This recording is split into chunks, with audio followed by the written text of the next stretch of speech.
Hard to put all this into words, but Cleveland hit us with a hellacious punch early in the game. It was difficult to get the ball over half court, let alone score. We played from behind the whole game. We made a little progress in the second quarter. Lost it in the third, and then the fourth quarter we just hung in. We've been in a lot of these situations this year and at stretch of the season. Our group has a belief in one another, and our thing is we just keep executing, we keep playing. Did a really good job situationally at the end, and obviously had to get lucky. But Tyrese hit another amazing shot to win the game. You don't see this very often, let alone twice in 1 week. And so we're very fortunate. We've asked you a version of this question, it seems like, after dozens of close games in the last 2 months. But what is it about this group that makes these kind of wins possible? It's just it's a group of great guys. This environment tonight is a first for a few guys on our roster. Matherin's never been in an environment like this. Walker hasn't. Shepard was last year. He played in the playoffs from last year.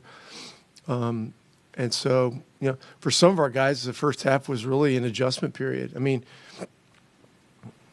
you can't be asking for calls, when the other team is kicking your ass the way that they were. And so, halftime we gathered together and we just said we just got to stay with it. We got to keep trying to make it hard, keep trying to wear them down, and we got into some unusual substitution patterns, partially because of the situations, partially because of their size, partially because of who was playing well and those kinds of things. But Matherin gave us a great lift. Neesmith made some amazing plays down the stretch. Loose ball plays, the tip dunk on the missed free throw was obviously, without that we got no chance. And Tyrese, he came through again, and so we're very fortunate. The first half, Ty had like one assist the first half, even two to the first three quarters. It seemed like they just made an effort to sort of cut off his passing. What'd you see from them defensively? They made an effort to cut off his blood flow. I mean, really, they were making it hard, and they were hitting him, and they were, they were doing physical things, and they had set a tone, and it was difficult to get assists. It was difficult to catch the ball, let alone get assists or score. And so give them a lot of credit for that. We were able to change the leverage in the fourth quarter, a little bit in the third, but in the fourth quarter. And, we maintained enough energy to get it done and give ourselves a chance. And, that's a great credit to our guys. And so, we're I don't know how many times I'm going to say it, we're very fortunate. I mean, just like, Rick, how you've been coaching for a while, how hard is that? Like, you guys took the first game, you make some teams that are like almost happy to sort of go back home 1-1. Like, you guys really stayed throughout this game and have that moment. We just got to stay in the present. We got to concentrate on what's going on right now. Right now it's I don't know what time it is. I don't know when the bus goes to the plane, but I'm thinking about when I got to be in the bus, and then we'll think about what time we're going to get home, and then it's just a playoff series. You can't look forward, and you got to be careful about how much you look back. You got to, depending on your team, you got to do it the right way, and so there's still a lot up in the air with health, with a lot of things, but tonight demonstrated that particularly in the first 2.5 quarters, that doesn't matter who's on the floor. If a team is playing with that level of force and connectivity and physicality, and the crowd is behind them the way they were, they're going to kick your ass, and they were kicking our ass for a long time. But I give our guys a lot of credit. They hung in, they kept executing, they kept fighting, and somehow found a way. You mentioned substitution patterns. You obviously decided you don't always do this to put in an all-sub lineup at the end of the third and then play your starters plus Ben all 12. I mean, just what all went into that? I guess at what point did you make that decision and just I don't think they played all 12, but I think you only played 6 guys for those 12. yeah, it's just look, it's well, I mean, you're not always you chart out a minutes thing, on a minutes sheet or whatever you got.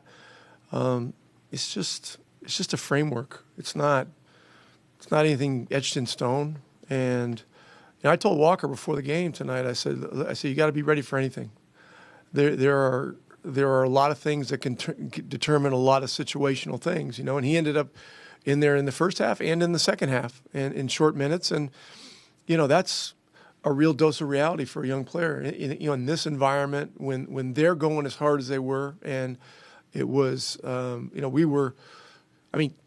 swimming upstream isn't even the word. We were trying to go into a hurricane that was coming at us. And so, but it's a 48-minute game, and one thing that we've continued to say is that Pacers basketball is 48 minutes. And sometimes it's 53 and sometimes it's 58.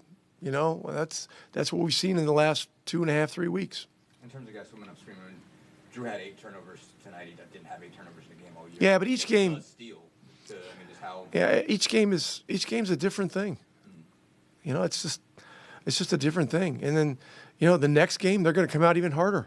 And we're home, but that doesn't guarantee us anything. So, we got 2 days now to, look at the film. We'll be off tomorrow. We got to look at what happened in the first half, because it's very rare to struggle the way we did in the first half and still be able to win on the road. It doesn't matter who's out there for them, So,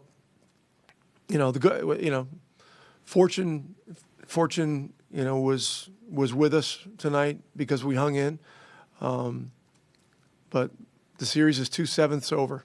That's the way I look at it, and that's the way everybody should be looking at it. Rick, you've been a part of a lot of crazy games. Where the sequence of how that one unfolded tonight, where does that one rank? I don't know. Did you see the one last week? Yeah. I mean, the one last week was a situation where a team had never done it in 1,200 tries. So, look, it's you come into something like this, and a lot of people think, hey, you try to get one game, and then you have all this stuff going on with injuries, and nobody really knows what's happening. You get hit with a haymaker the way they did for the majority of the game, but you find a way to hang in. So you count your blessings, and we got to get ready for the next one. Coach, what do you think was the biggest change in the fourth quarter for you guys, especially Tyrese, who seemed like he was having some trouble throughout the rest of the game, had 11 in that fourth quarter? Well, I thought we wore them down some. And, Mitchell had a heroic game. But, we right now we're deeper than them. And even when we weren't playing well, we were playing fresh guys. And so we've got to stay with what got us here, which is depth and togetherness and, as much full court pressure as we can. We got to make them work. We got to make it hard. Every playoff game is, it's hard. Hard things are hard. Coach, what did you think about the just defensive pressure to cut off the blood flow of Tyrese by Max Strus and Isaac Okoro throughout the game? Yeah, those guys. Those guys were playing at a very high level, at a very high level of intensity, a very high level of concentration, focus, and very physical.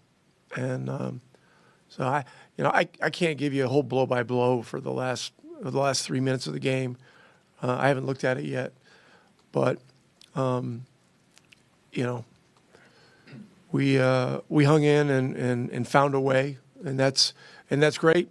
And now we got to circle the wagons again in a day and a half, and try to figure out a way to do better next time.